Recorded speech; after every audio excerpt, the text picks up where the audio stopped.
The yellowed court document trembled in Destiny Washington's 16-year-old hands, its edges soft from years of folding and unfolding. 25 years to life. That's what her parents' killer got, but only after the case went cold for a decade.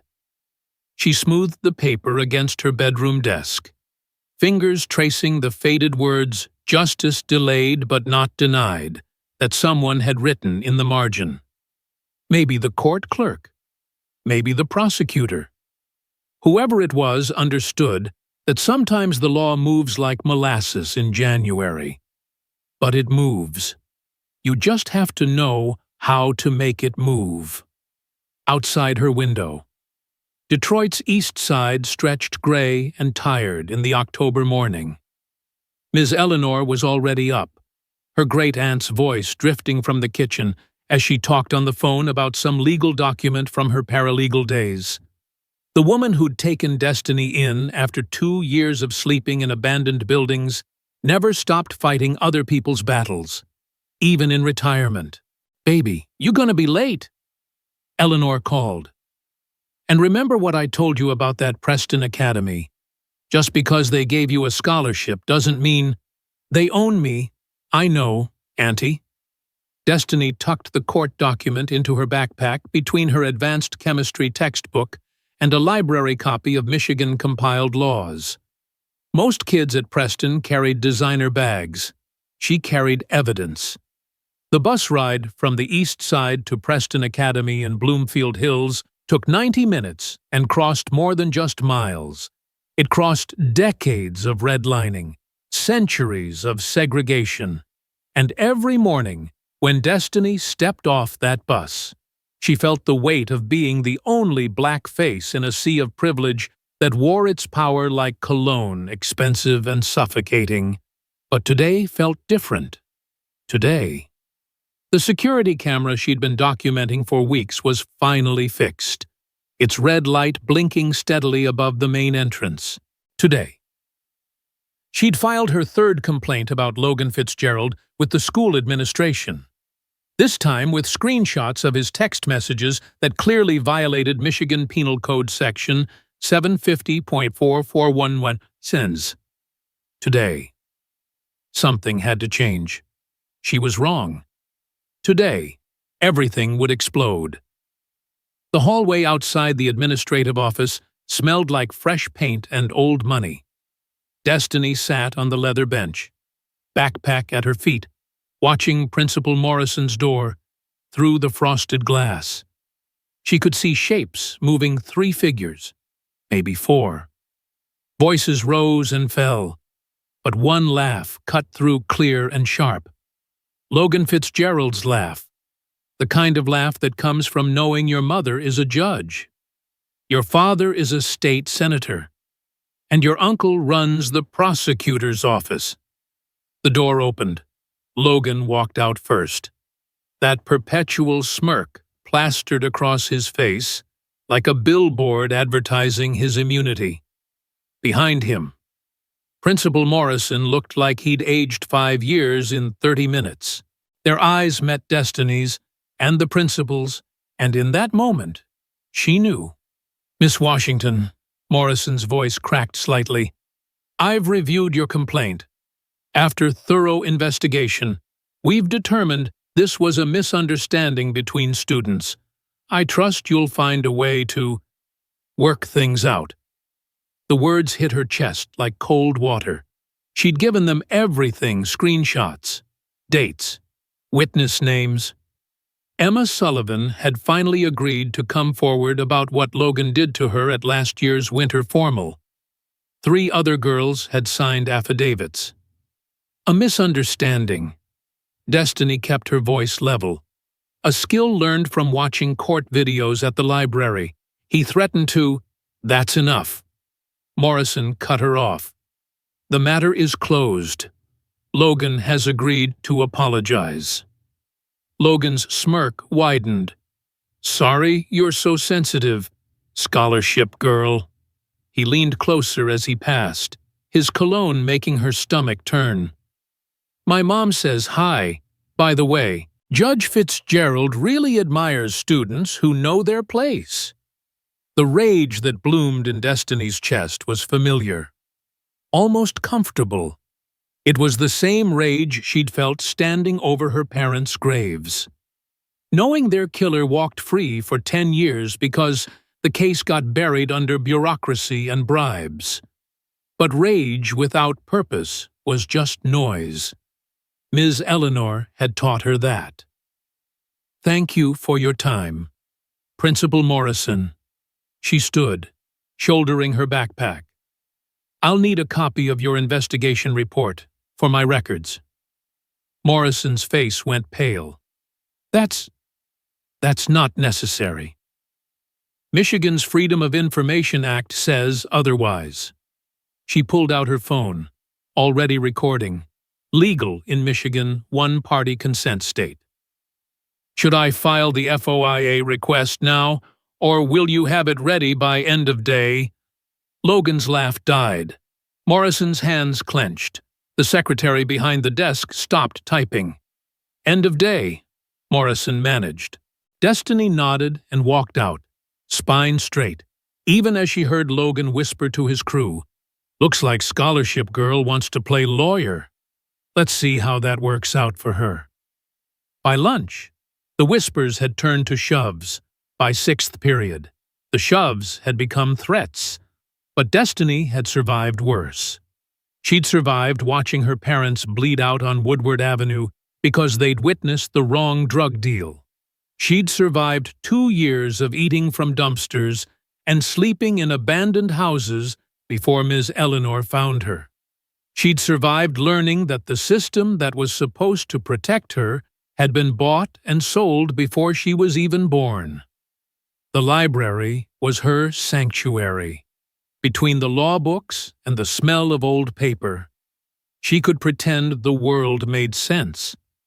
She spread her evidence across the back table: screenshots, recordings, witness statements, building a case, just like Eleanor had taught her. Impressive. The voice made her jump. Rashida Coleman stood behind her. Power suit impeccable despite the long day. The civil rights attorney was legendary in Detroit. The woman who'd taken down 3 corrupt police departments and lived to tell about it.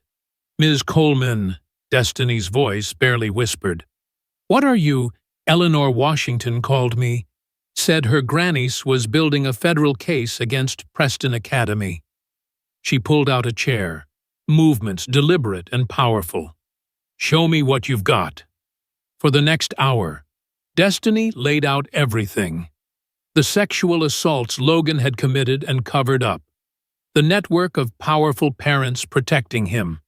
The systematic way the school buried complaints. Rashida's face grew darker with each piece of evidence. "It's good," she finally said. "But it's not enough. Not against these families. We need a smoking gun," Destiny finished. "Something so undeniable they can't buy their way out." Rashida smiled, sharp and dangerous. "Eleanor raised you right, but be careful. Destiny, cornered animals are the most dangerous, and you're backing some powerful people into a corner." If only she knew how prophetic those words would be. The next morning, Destiny woke to find her face plastered across a website. "Ghetto Scholarship Girl tries to seduce Preston's finest." The images were sophisticated deepfakes, pornographic and devastating. Her phone buzzed with notifications, the link spreading through every Preston Academy group chat. Ms. Eleanor found her crying in the bathroom, shoulders shaking with rage more than hurt. "They want me to break," Destiny whispered. "They want me to run." Eleanor's weathered hands cupped her face. "Baby, your mama used to say something when the death threats got bad. They only attack when you're over the target. You must be right over that target now." Destiny wiped her eyes, steel returning to her spine. The images crossed state lines. That makes it federal. Eleanor smiled, proud and sad. That's my girl. Now, let's go see Mr. Chen. The IT teacher's classroom was empty, except for the hum of computers. Mr. Chen looked up from his desk, saw Destiny's face, and immediately understood. The website, he asked. She nodded. Give me 10 minutes. His fingers flew across the keyboard. And Destiny, I've been documenting the cyber harassment at this school for 3 years, waiting for someone brave enough to use it. 10 minutes turned into 20, but when Chen turned his monitor around, Destiny's breath caught. IP addresses, timestamps, a clear digital trail leading back to Logan's crew using school computers. Federal crime. Undeniable evidence. This is, she started. Your smoking gun. Chen finished. I'll testify. I'm tired of watching these kids destroy lives while their parents write checks. The attack came 3 days later. Destiny had stayed late in the library, preparing her case files for Rashida. The hallways were empty. Shadows long in the autumn sunset. She should have known better, should have remembered that privilege doesn't fight fair. They came from 3 directions, Logan and 5 of his crew, moving with the coordination of predators who'd done this before.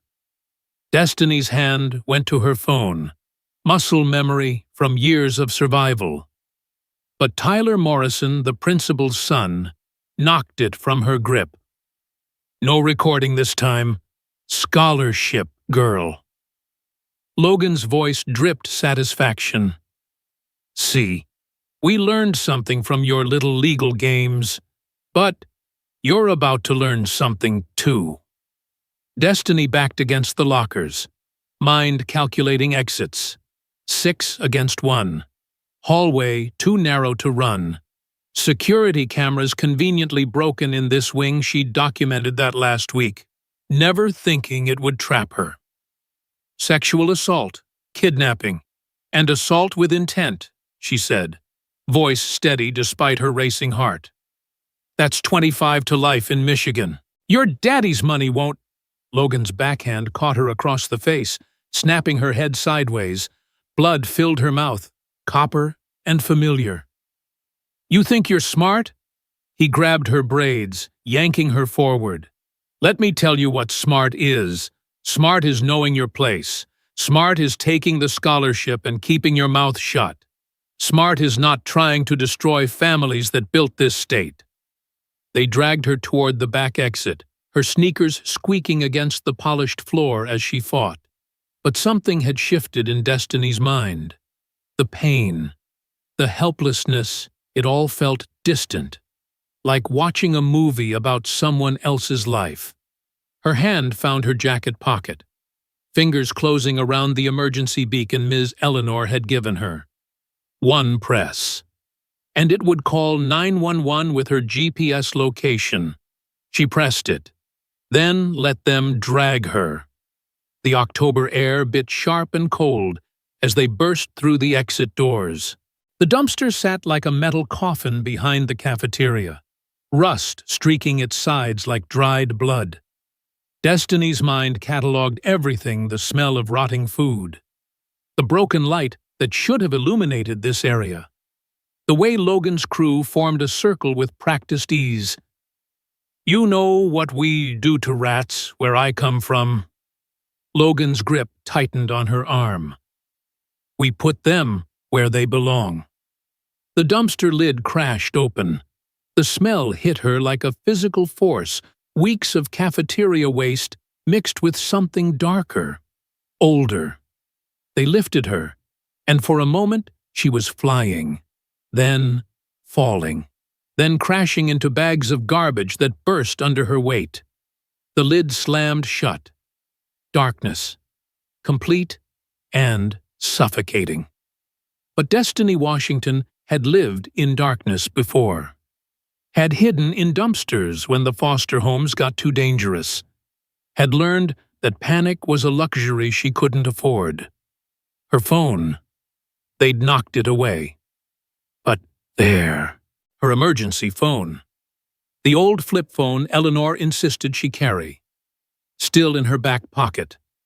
She pulled it out. The tiny screen, a beacon in the darkness. The 911 call from her beacon was already active. Line open. Recording everything. "She's gonna learn tonight." Logan's voice carried through the metal walls. "Nobody messes with us. Nobody threatens our families. And when we're done, she's gonna wish she'd never left the ghetto." Destiny smiled in the darkness.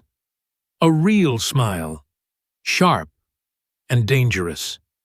They'd just confessed to federal crimes on a recorded line. But more than that, they'd made a crucial mistake. They'd trapped her where she was most dangerous cornered, with nothing left to lose, and enough legal knowledge to know exactly how much force Michigan law allowed in self-defense. The metal walls of the dumpster rang with their laughter, their taunts, their descriptions of what they planned to do. All recorded, all evidence, and when they finally opened that lid, when Logan's face appeared silhouetted against the dying light, Destiny was ready. She exploded upward like a coiled spring. Months of suppressed rage given form and purpose. Her elbow caught Logan's nose with a wet crunch that sent him staggering backward. She vaulted over the edge, landing in a crouch among his shocked crew. "Lesson 1, she said, voice carrying clear to the open 911 line. "Michigan compiled laws. Section 780.9. Self-defense is justified when you reasonably believe it's necessary to protect yourself from imminent unlawful force." Tyler Morrison charged.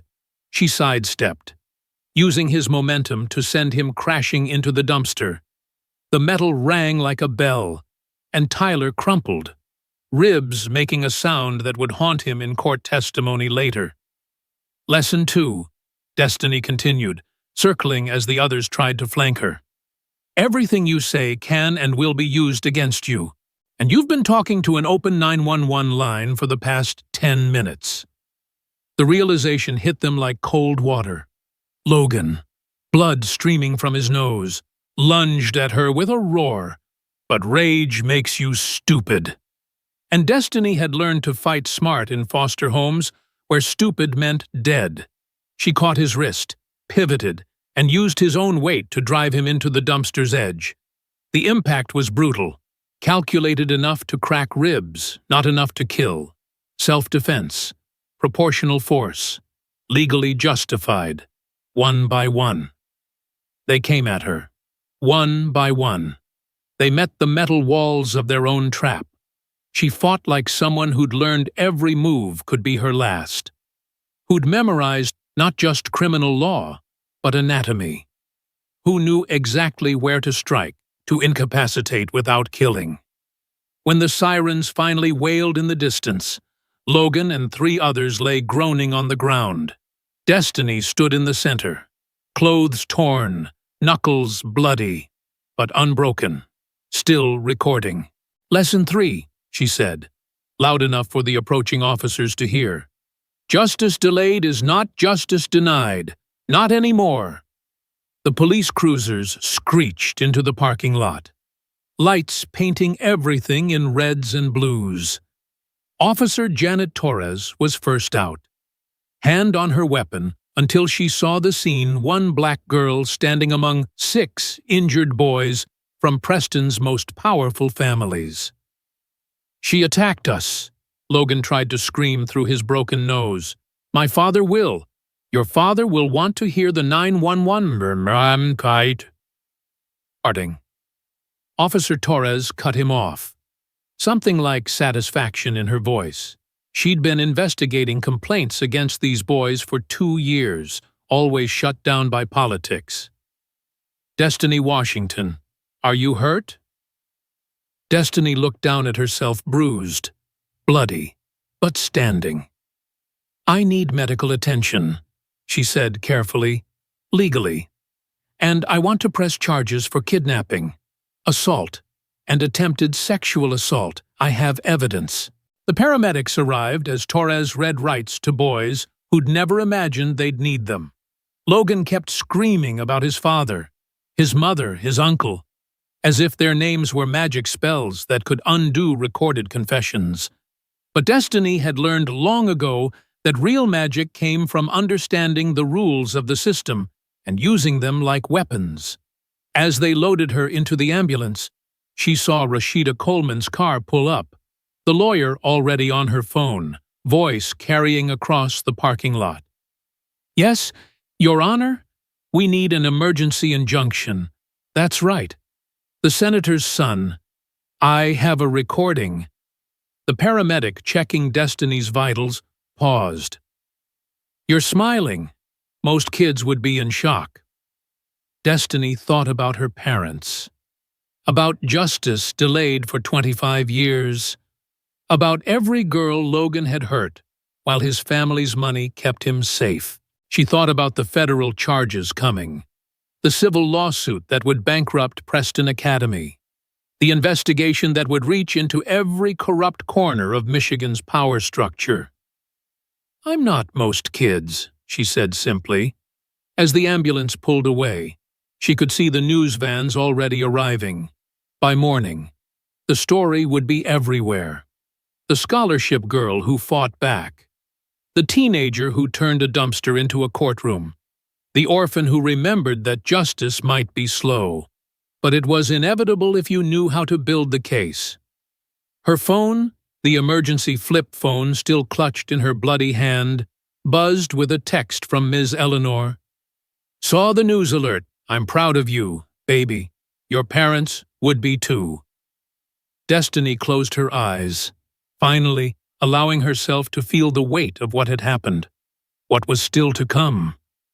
The dumpster had been meant to break her, to remind her of her place. Instead, it had become the crucible where Destiny Washington transformed from victim to victor, from student to legal warrior. But the war was far from over. Logan Fitzgerald had powerful parents, unlimited resources, and a system built to protect boys like him. What he didn't have was Destiny's understanding of one simple truth. The law might bend for the powerful, but it breaks for those brave enough to document every crime, build every case, and stand their ground even when trapped in the dark. Part 1 was over. Part 2 was about to begin. And somewhere in Detroit, in a small house on the east side, Eleanor Washington sat at her kitchen table, pulled out her old paralegal files, and began making calls to every civil rights lawyer she'd ever worked with. Because Destiny had lit the fuse. Now it was time to watch the whole corrupt system burn. The hospital room smelled like industrial disinfectant and fear. Not Destiny's fear. She sat propped against pillows, calmly giving her statement to FBI Special Agent Carla Martinez, but the fear seeping through the walls from the waiting room where Michigan's most powerful families were learning their money couldn't buy everything. "So you pressed the emergency beacon before they grabbed you." Agent Martinez's pen moved steadily across her notepad, unlike the local cops who'd dismissed Destiny's previous complaints. The federal agent took every word seriously. "Yes, I knew they'd disabled the security cameras in that wing. I documented it last week."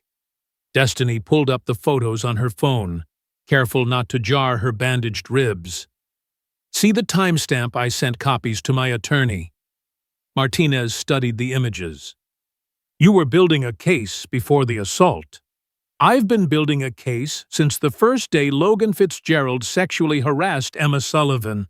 That was 13 months ago." Destiny's voice stayed steady, but her eyes burned with purpose.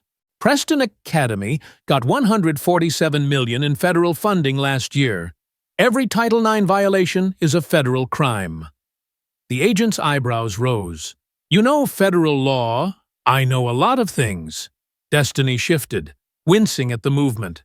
Did Officer Torres give you the USB drive from Mr. Chen? It has 3 years of documented cyber harassment, all traced to school computers. Before Martinez could answer, the door burst open. Rashida Coleman entered like a force of nature, followed by 2 other lawyers Destiny didn't recognize. Agent Martinez, I'm going to need you to step outside. My client needs rest. Rashida's tone brooked no argument, but her eyes were gentle when they found Destiny. How you holding up? Warrior, ready to fight. Destiny answered. Rashida smiled. Good, because Logan's father just hired Weinstein, Goldberg, and Associates, 50 lawyers, best defense firm in the country. She paused for effect. So I called in some favors. Meet James Baldwin, no relation. But he's taken down 3 senators and Maria Santos, who specializes in institutional liability. We're going pro bono. And we're going for blood. James Baldwin was a tall black man with silver temples and eyes that had seen too many courtrooms. He shook Destiny's hand carefully. Ms. Coleman showed us your documentation. In 30 years of practice, I've never seen a 16-year-old build a better case. We're honored to represent you. Maria Santos nodded, already typing on her tablet. Preston Academy's insurance maxes out at $20 million, but with the Title IX violations, we can pierce the veil. Go after the board members personally. Several of them have deep pockets. It's not about money, Destiny said quietly. It's about making sure no other girl goes through what you did, we know. Rashida squeezed her shoulder. But money is how we keep score in civil court, and bankruptcy is how we ensure Preston Academy never hurts another student. A knock interrupted them. Miss Eleanor entered. Carrying a worn leather briefcase Destiny recognized from childhood, her aunt's paralegal files from the old days. Baby, how you feeling? Eleanor kissed Destiny's forehead, then turned to the lawyers. I've got 17 parents willing to testify. Their daughters were too scared before, but seeing Destiny fight back. She opened the briefcase, revealing stacks of affidavits. They're ready now. The room fell silent as the lawyers read. 17 more victims, dates, details, evidence, a pattern of assault and cover-up spanning 5 years. Jesus Christ, James Baldwin whispered. This isn't just criminal. This is RICO. Racketeering, Destiny asked. The families work together to cover up crimes. Intimidate witnesses. Bribe officials. His eyes gleamed. We can use federal racketeering laws. Take down the whole network. Martinez cleared her throat from the doorway. If you're discussing RICO, the FBI needs to expand our investigation. Ms. Washington, would you be willing to wear a wire? She's 16 years old, Eleanor protested. I'll do it, Destiny said firmly. They'll come after me anyway once they make bail. Might as well get it on tape. 3 days later. Destiny walked back into Preston Academy wearing more than her school uniform. The wire taped between her ribs picked up every whisper, every threat, every confession. Logan was out on bail, his father's money buying him freedom despite the charges. His nose was still bandaged, movements stiff from cracked ribs, but his arrogance had only grown. He cornered Destiny by her locker before first period. You think you won something? His breath was hot on her face. My mom's already talked to the judge, misdemeanor assault at worst. I'll get probation. Maybe community service at my dad's country club. That's for the state charges, Destiny said calmly, knowing every word was being recorded. What about the federal charges? Logan's face darkened. There won't be any federal charges. My uncle made some calls. The FBI's backing off. Your uncle, the prosecutor, the one who buried my parents' murder case for 10 years. The words slipped out before Destiny could stop them. Logan's eyes widened, then narrowed. So that's what this is about. The little orphan wants revenge. He leaned closer. Your junkie parents got what they deserved.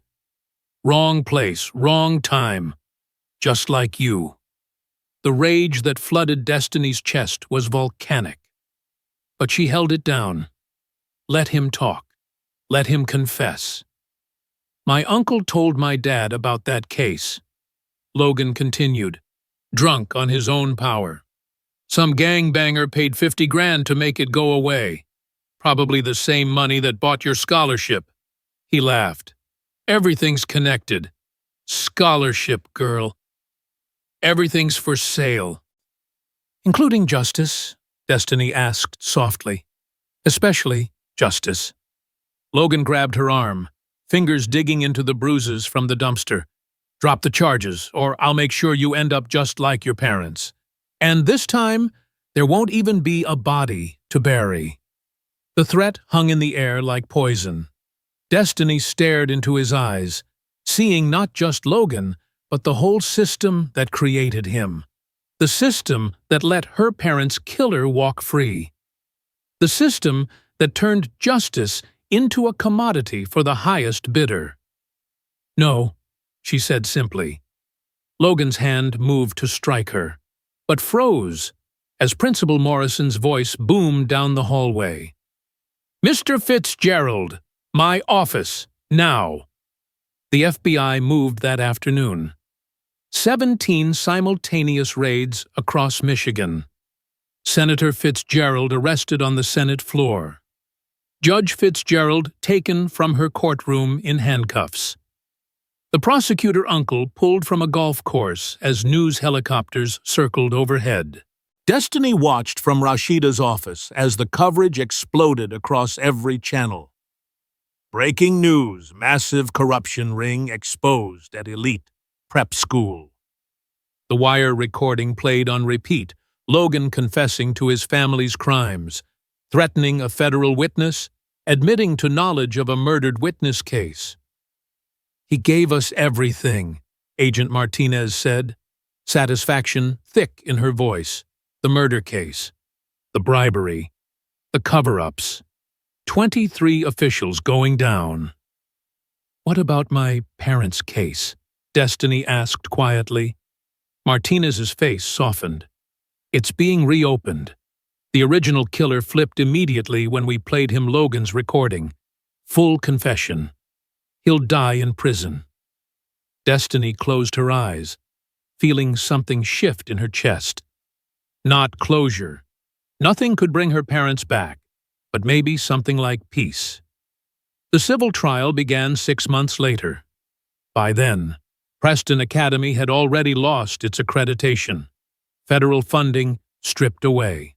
Half the students had transferred. The building sat like a hollow shell, waiting for justice to finish it off. Destiny testified for 3 days. Calm, precise, devastating. She walked the jury through every piece of evidence, every covered-up assault, every institutional failure. When Logan's defense attorney tried to paint her as a vengeful opportunist, she responded with federal statute numbers and case law. You seem very well versed in law for a teenager, the attorney sneered. I had to be. Destiny replied, when the system fails you, you learn to make it work. The jury deliberated for 2 hours. Verdict: $57 million in damages. $30 million to Destiny. The rest split among the other victims who'd joined the suit. Preston Academy declared bankruptcy within a week. The building was sold to a nonprofit that turned it into a community center for Detroit's East Side. poetic justice. Rashida called it. But Destiny wasn't done. She stood before the Michigan State Legislature 6 months later. Eleanor and her legal team behind her, testifying in support of House Bill 4721, already being called Destiny's Law. Mandatory reporting isn't enough, she told the assembled politicians. Schools need mandatory training on recognizing assault, responding to reports, and protecting victims. They need independent investigators, not internal reviews. They need real consequences for covering up crimes. The bill passed unanimously. Even Senator Fitzgerald's former allies couldn't vote against it, not with the cameras rolling and their constituents watching. That night, Destiny sat with Eleanor on their front porch, looking out at the same streets where she'd once hidden from foster care. "Your parents would be so proud," Eleanor said softly. "I'm not done," Destiny replied. "$30 million is a lot of money." Eleanor studied her grandniece. "What are you thinking?" "A clinic, free legal services for assault survivors, staffed by law students, supervised by real attorneys." Destiny's eyes burned bright in the darkness. "Call it the Survivors Legal Clinic. Make sure no one else has to figure this out alone." 3 years later, Destiny Washington stood at a podium in Harvard Law School's largest auditorium. At 19, she was the youngest student in her class, admitted on a full scholarship funded by anonymous donors who'd been moved by her story. Behind her, a presentation showed photos from the Survivors Legal Clinic, now 3 locations, 47 volunteer attorneys, over 200 cases won. "They thought trapping me in that dumpster was the end," she told the packed auditorium. "They didn't know that cornered survivors who know their rights are the most dangerous predators in any ecosystem." She clicked to the next slide: conviction statistics. 93% conviction rate, 14 institutional changes, 3 new state laws modeled after Michigan's legislation. In the front row, Dean Morrison, no relation to Preston's principal, leaned to whisper to a colleague. "She's 19 and has already influenced more case law than most career attorneys." Destiny heard the whisper, smiled slightly. "Someone recently asked me if I forgive Logan Fitzgerald and his family. If I've moved on." She paused, letting the silence build. "Forgiveness isn't my job. Justice is. And justice means making sure the system that created Logan Fitzgerald can never create another one." The applause was thunderous, but Destiny's eyes found the one person who mattered.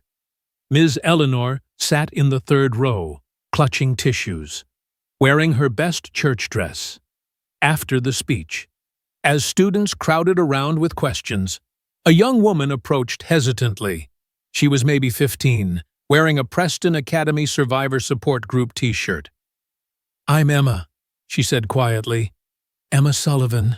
You saved my life. When I saw you fight back, I realized I could too." Destiny took her hands. "You saved your own life. I just showed you it was possible." Emma nodded, tears streaming. "I start college next year, pre-law. I want to help other girls like you helped me. Like we helped each other," Destiny corrected gently. "That's how this works. We survive. We fight. We change the system. Then we reach back and pull the next girl up." As the crowd finally dispersed, Destiny found herself alone with Eleanor in the empty auditorium. The older woman was studying the presentation slides, now showing the latest clinic statistics. 237 cases, Eleanor murmured. "That's 237 girls who got justice because you refused to stay silent." "Because you taught me how to fight smart," Destiny replied. All those nights studying your old paralegal files, learning about procedure and precedent.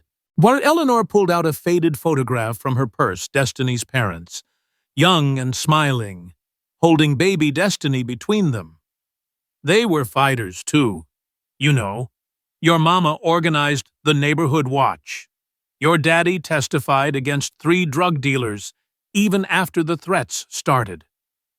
Destiny took the photo, tracing her parents' faces.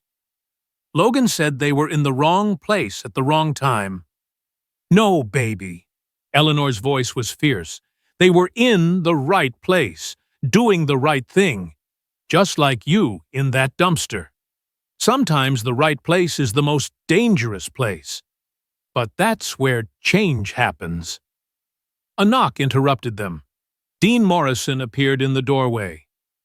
Ms. Washington, sorry to interrupt, but there's someone here who insisted on seeing you.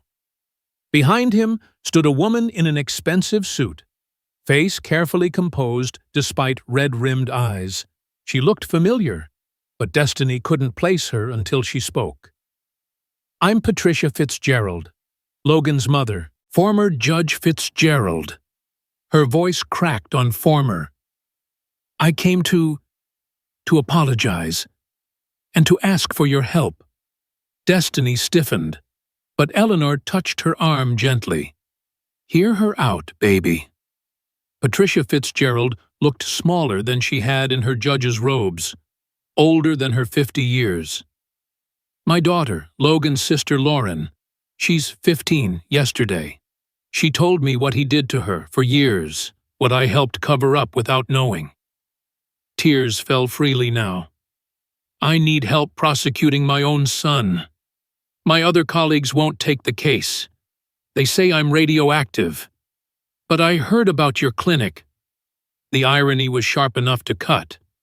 The woman who'd protected her predator son now begging for help from his victim. Destiny could taste the rejection on her tongue, could feel the satisfaction of turning her away. But then she thought about Lauren Fitzgerald, 15 and broken, needing what every survivor needed: someone to believe her, to fight for her, to show her that justice was possible even against the powerful. The clinic will take her case, Destiny said finally, but you testify. Everything you know about the cover-ups, the bribes, all of it. You help us prevent this from happening again. Patricia nodded frantically. Anything, everything. I'll testify. After she left, Eleanor squeezed Destiny's hand. That was brave, baby, and right. It wasn't about her, Destiny replied. It was about Lauren, and the next girl, and the next. That's what justice looks like, not revenge on the guilty, but protection for the innocent. Later that night, Destiny stood in her small apartment near campus, looking at her wall of case files. 237 faces looked back at her, girls who'd found their voices, survivors who'd become warriors. Her phone buzzed. A text from Emma Sullivan. Saw the news about Lauren Fitzgerald. You're helping her after everything. Destiny typed back, justice isn't selective. If we only help people we like, we're no better than the system we're fighting. She moved to her desk, opening her laptop to find 47 new emails, girls from around the country who'd heard about the clinic, asking for help. Tomorrow, she'd start answering them. Tomorrow, she'd begin training the next group of law student volunteers. Tomorrow, she'd continue building the system that should have existed all along. But tonight, she pulled out the yellowed court document she still carried, her parents' case, finally closed with their killer serving life without parole. Next to it, she placed the fresh document, Logan Fitzgerald's conviction on 47 counts, including the attempted murder of a federal witness. 25 to life, same as her parents' killer. Justice delayed, but not denied. The emergency flip phone from the dumpster sat on her bookshelf. retired but not forgotten. A reminder that sometimes the darkest places became the birthplace of the brightest lights. That sometimes being trapped was just another word for being positioned to fight. Destiny Washington had been thrown in a dumpster by boys who thought she was trash. She'd emerged as a force that reshuffled the entire power structure of Michigan's elite. At 19, she'd changed more lives than most people would in a lifetime. But she was just getting started. Because somewhere tonight, a girl was being silenced. Somewhere tonight, money was buying another cover-up. Somewhere tonight, the system was failing someone who needed it most. And Destiny Washington was coming for all of it. One case at a time. One law at a time. One survivor at a time. Until justice wasn't something you could buy or sell or delay. Until justice was just what happened when someone hurt a child. Until justice was inevitable. She closed her laptop, turned off the lights, and headed to bed. Tomorrow would bring new battles, new cases, new challenges. But tonight, she'd won, not just for herself, but for every girl who'd been told to stay quiet, stay small, stay in her place. Tonight, the girl from the dumpster had remade the world, and it was just the beginning. Years later, when journalists asked Destiny how she stayed focused through death threats and midnight calls, she'd pull out that same yellowed court document, now laminated and worn at the edges. "This paper taught me patience," she'd say. 25 years my parents' case stayed cold.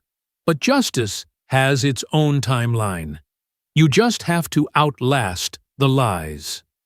The survivors' legal clinic eventually expanded to all 50 states. The Preston Academy building became a symbol painted in murals depicting survivors who refused to be silenced. Logan Fitzgerald served his full sentence. No early release, despite his father's desperate appeals. But the real victory came in quiet moments. Girls who walked a little taller. Survivors who became lawyers. Systems that couldn't hide anymore. Ms. Eleanor lived to see Destiny argue her first case before the Supreme Court at 25. As they walked down those marble steps together, the old woman whispered, "Your parents are dancing in heaven, baby." Destiny smiled, feeling the weight of every case in her briefcase, every survivor depending on her voice. Justice delayed, but never denied. Never again.